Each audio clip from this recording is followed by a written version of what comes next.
دنیا بھر میں بھی آج ورلڈ پریس فریڈم ڈے منایا جا رہا ہے۔ پاکستان میں آزادی صحافت کا عالمی دن بول نیوز کے اینکر شہید ارشد شریف کے نام سے منسوب ہے۔ صحافتی تنظیموں کے زیر اہتمام سیمینارز، ریلیوں اور مختلف تقاریب کا اہتمام کیا جائے گا۔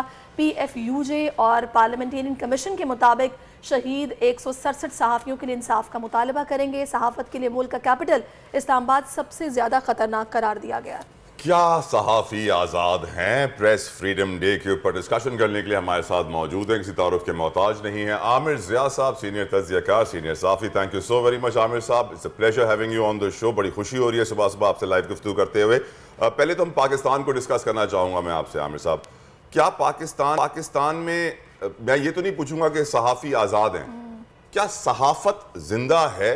کیونکہ اگر آپ بھی جانتے ہیں سر، تو ایسے لگتا ہے کہ ہر کسی نے کوئی نہ کوئی پارٹی جوائن کی ہوئی ہے، ہر کسی کا ایک ایجنڈا ہے، ہر کسی کا ایک موٹیو ہے، ہر کسی کا ایک نیریٹو ہے، and they are all sticking to it. تو کیا آپ سمجھتے ہیں کہ پاکستان میں صحافت زندہ ہے؟ بنیادی سوال ہی یہی ہونا چاہیے۔ یقیناً اس پہ تو ہم ہمیشہ روتے رہے کہ تشدد ہوتا ہے، state actors, non state actors جو ہیں وہ کوشش کرتے ہیں کہ ان کی مرضی کے خلاف خبریں نہ چھپیں، اور اس کے لیے وہ کسی بھی حد تک جانے کے لیے بعض اوقات تیار ہوتے ہیں۔ اور آپ کی جو رپورٹ ہے میں دہراؤں گا نہیں، وہ سارا ڈیٹا ہمارے سامنے ہے کہ جو کچھ ہوا اور جو کچھ ہوتا آیا ہے۔ لیکن اس سے جو زیادہ اہم سوال یہ ہے کہ جو آپ نے بھی فرمایا کہ کیا اس ملک میں صحافت ہو رہی ہے، جس کو ہم صحافت کہہ رہے ہیں وہ وہی صحافت ہے یا بہت ہی ایجنڈا ڈریون صحافت ہے؟ میرا کہنا یہ ہے کہ جو جس طرح کا بحران ہم کہتے ہیں نا کہ سیاست میں ہے، اسی قسم کا ملٹی ڈائمینشنل بحران جو ہے ہماری صحافت میں بھی ہے۔ اور اس میں یقیناً ایک تو ظاہر ہے کہ سب کو اعتراض ہوتا ہے کہ بڑی سبجیکٹو، اوپینینیٹڈ، بڑا جس میں نقطہ نظر غالب ہوتا ہے، اس طرح کی ہماری یہاں جرنلزم ہو رہی ہے، اس میں کوئی شک و شبہ نہیں ہونا چاہیے۔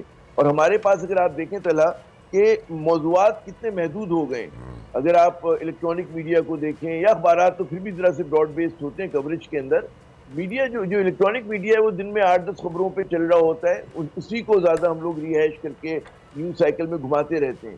اس میں آپ یہ دیکھیں کہ موضوع کے اعتبار سے کچھ ٹاپ سٹوریز کو ہم ڈومینیٹ کرتے ہیں، جو آپ کے بیکورڈ ایریاز ہوتے ہیں، جو یا عوامی ایشوز ہوتے ہیں، اس پر بہت ہی یا تو نظر نہیں ہوتی، یا ہوتی ہے تو ایسے ہی، مطلب ہے کہ تھوڑا سا آپ نے کور کر دیا قدرش کے بلبل، اس سے زیادہ آپ لوگوں کا فوکس نہیں ہوتا، آپ سے مراد ہم سب لوگوں کا، الیکٹرانک میڈیا کا۔ یہ ایک بہت بڑا میرے خیال میں چیلنج ہے۔ دوسرا یہ ہے کہ ہمارے یہاں جو ایڈیٹر کا ایک وہ ہوا کرتا تھا پوزیشن، وہ ایروڈ ہو گئی ہے۔ آج بہت سارے فیصلے جو ہیں وہ ہمارے یہاں دیکھتے ہیں کہ وہ مالکان کر رہے ہوتے ہیں، اور ہر ادارے میں کم و بیش یہی صورتحال ہے، کچھ میں ذرا بہتر ہے، کچھ میں ذرا بہت زیادہ خراب ہے۔ تو یہ ایک ہمارے لیے تشویش کی بات ہے۔ پھر آخری بات جو میرے خیال میں بہت اہم ہے وہ یہ کہ کسی قسم کی بھی آزادی صحافت جو ہوتی ہے وہ معاشی تحفظ کے بغیر ممکن نہیں ہوتی۔ ہمارے یہاں آپ کو پتا ہے کہ کتنے اداروں نے جو ہمارے وہ ہیں صحافیوں کی، جو ہمارے سپورٹ سٹاف ہیں، ان کی سیلریز میں کمی کی ہے، کٹوتیاں کی ہیں۔ بہت سارے اداروں میں جو ہے وقت پہ تنخواہیں نہیں ملتی، وہاں پر لوگوں کو جو ہے روزگار کی ضمانت نہیں ہے۔ تو ایک طرح سے میں کہوں گا جو کہتے ہیں نا بندہ مزدور کے ایام جو ہے بڑے تلخ ہیں، اور ظاہر ہے کہ ہم قلم کے مزدور ہیں، اور اس قلم کے مزدور میں ہمارا کیمرہ مین بھی آتا ہے، ہمارا الیکٹریشین جو اس کو سپورٹ سٹاف ہے وہ بھی آتا ہے، رپورٹر بھی آتا ہے، اس میں اینکر پرسن آپ بھی آتے ہیں، ہم سب لوگ اس میں شامل ہیں، ایڈیٹرز صحیح۔ جو کہ گمنام ہوتے ہیں، پیچھے بیٹھے ہوتے ہیں ڈیسک پہ، وہ آتے ہیں، تو ان کے ساتھ کوئی اچھا سلوک نہیں ہو رہا ہے۔ جتنی غیر یقینی صورتحال میں تو آج دیکھ رہا ہوں۔ عامر صاحب یہ بالکل یہ وہ حقائق ہیں جو کہ سب کے سامنے ہیں، اور استحصال بھی ہو رہا ہے، برداشت کر رہے ہیں، چل رہے ہیں، ظاہر ہے کیا کریں، اس کے علاوہ کوئی حل نہیں ہے۔ تو ہمارے ملک میں کیا کوئی قانون سازی کبھی صحافتی جو حلقے ہیں ان کے لیے نہیں ہوئی، یا ان پر عمل درآمد کے لیے کچھ نہیں کیا گیا، یا پھر سب خاموش ہیں؟ قانون موجود ہے، حقائق ہیں کیا؟ بات یہ کہ بڑا مجھے یہ دکھ کے ساتھ کہنا پڑ رہا ہے کہ بڑا ان ریگولیٹڈ سیکٹر بن گیا ہمارا، مطلب ہے اس پہ کوئی ریگولیشن اپلائی نہیں ہو رہی ہے، اور اس میں مطلب ہے کہ جو بھی سلوک ہو رہا ہو لوگوں کے ساتھ اس کی اجازت ہے۔ اسی طرح آپ کے ڈیفیمیشن لاز اور وہ جو کہتے ہیں لائبل لاز اس ملک میں اس کے اطلاق نہیں ہوتا۔ پھر آپ کے یہاں کوئی میں نے کہا نا 3 پہلو ہیں، ایک تو جو ہمارے ساتھ ہو رہا ہے، پھر ہمارے یہاں جو ڈیفیمیشن لائبل لاز ہیں لیکن اس کے اوپر اپلائی نہیں کرتے، پھر ظاہر ہے کہ جو جبر ہے، جو اس میں آپ کو پتا ہوتا ہے کہ جی پیمرا بغیر نوٹس کے جو ہے وہ چینل بند کر دے گی، پتا چلا کہ جناب آپ کے جو فائنینشیل آپ کی وہ ہے اس کو دبا دیا جائے گا، ایڈ روک دیے جائیں گے، یا مطلب اور 10 طریقوں سے تنگ کیا جائے گا، یا یہ اداروں کی میں بات کروں، پھر وہ جو انڈیویجول ہیں، افراد ہیں، ان پہ دباؤ ڈالنے کا طریقہ صرف یہ نہیں ہوتا کہ براہ راست وہ لوگ جو ہیں مطلب ہے کہ آپ پہ دباؤ ڈالیں، وہ پھر ظاہر ہے کہ اپنے مالکان کو بھی استعمال کرتے ہیں۔ نوکریوں کا بھی لوگوں کی داؤ پہ لگ جاتی ہے. تو ایک بہت ہی میں سمجھتا ہوں کہ ایک کمپریہنسو قسم کا بحران ہے ہمارے سامنے. Right sir. اور تو اس کیا سے نکلنے کا سر تو کیا یہ پلان کے تحت سوچی سمجھی منصوبہ بندی کے تحت صحافت کو پاکستان میں تباہ کیا گیا ہے یا آٹو پہ ہو گیا؟ مطلب اس میں قصور جو ہے مطلب ہے ظاہر ہے کہ ان لوگوں کا بھی ہے کہ جو صاحب اختیار ہیں, کچھ قصور جو ہے ہمارے اپنے انڈسٹری کے لوگوں کا بھی ہے, اور ایک اور جنرل سی بات ہے چلا کہ ہمارے پورے سماج میں اوور آل ڈکے ہے, انحطاط ہے. آپ کون سے شعبے کو کہیں گے کہ جہاں پر بہت اچھا ہو رہا ہے؟ کہ پولیس جو آج سے 30 سال پہلے ہوتی تھی کیا ویسی پولیس ہے؟ نہیں, انحطاط آیا ہے. بیوروکریسی کیا جیسے پہلے ہوتی تھی خرابی ہوئی ہے. پارلیمنٹیرینز کا جو معیار ہوا کرتا تھا جو ماضی میں ہوتا تھا ویسا ہو گیا ہے. تو جناب نہیں عامر صاحب ایک اور چیز ہے تو ہم پہ بھی ریفلیکٹ کر بالکل ہماری انڈسٹری پہ ایک یہ جو مائنڈ سیٹ یہ ہے it's all about business forget about journalism, اس نے کتنا افیکٹ کیا ہے؟ ظاہر ہے جب آپ کی سوچ ہی ہوگی تو استحصال بھی ہوگا, اپنی مرضی بھی چلے گی اور اپنا مفاد پہلے دیکھا جائے گا, باقی جائیں بھاڑ میں.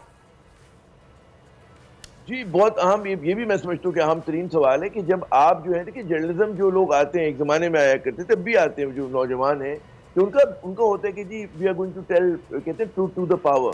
ہم جو ہے مطلب حقائق کی بات کریں گے, ہم جو ہے صحافت کے ذریعے اپنے سماج کی اپنے ملک کی خدمت کریں گے. لیکن کیونکہ اب ایجنڈا ڈریون جو ہے صحافت, اس میں مطمع نظر بزنس ہے. ٹی وی پہ آپ کی ٹارگٹ ہوتا ہے کہ جی آئی بالز کیپچر کرنا ہے.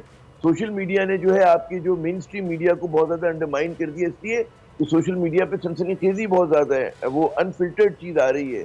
اور ہمارے یہاں جتنی آپ ایکسٹریم پوزیشن لے کے بات کریں گے اتنا ہی زیادہ جو ہے آپ آئی بالز. عامر صاحب ایک وقت کم ہے, سوال میرے پاس بہت ہیں. سر یہ بتائیے, انٹرنیشنل پریس کے اوپر ایک سوال آپ سے پوچھنا چاہتا ہوں کہ کیا وجہ ہے کہ پیلسٹائن کا کیس ہو یا کشمیر کا کیس ہو تو انٹرنیشنل میڈیا پہ اس کو اتنا ہائی لائٹ نہیں کیا جاتا جتنا افریقہ کو کیا جاتا ہے؟ واٹ ڈو یو تھنک سر؟ اس کی وجہ بالکل دیکھیں نا, اسرائیل کا جو ہے کلاؤڈ ہمیں پتہ ہے کہ مغرب میں کیا ہے, اور اسرائیل کے کلاؤڈ سے مراد یہ ہوتا ہے کہ جو امریکہ کے top of the line journalist ہیں, میں ان کی اس کے سنسیریٹی پہ ڈاؤٹ نہیں کر رہا, many of them are very professional, بہت زبردست صحافی ہیں, لیکن ان کا آپ کو پتہ ہے کہ ان کا جو بیک گراؤنڈ ہے وہ جیوز ہیں وہاں پر نا.